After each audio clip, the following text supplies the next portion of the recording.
So I put the puppy's bath together, and we're going to put some cold water in here. So here's our cold water, and I always like to get some ice. So of course I brought my magical unicorn ice popsicle. It kind of just helps to make the water a little bit colder, because sometimes the water isn't cold enough. You'll see what we're about to do. So watch this. This is really, really cool. It's cold water, but if you take this ice, look, the broken heart comes off. You can see the red on the ice. That is amazing.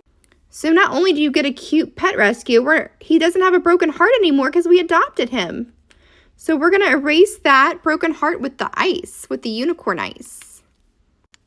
Don't worry, little guy. You don't have to be sad anymore. You got adopted. We're going to clean that right off of the puppy. All back.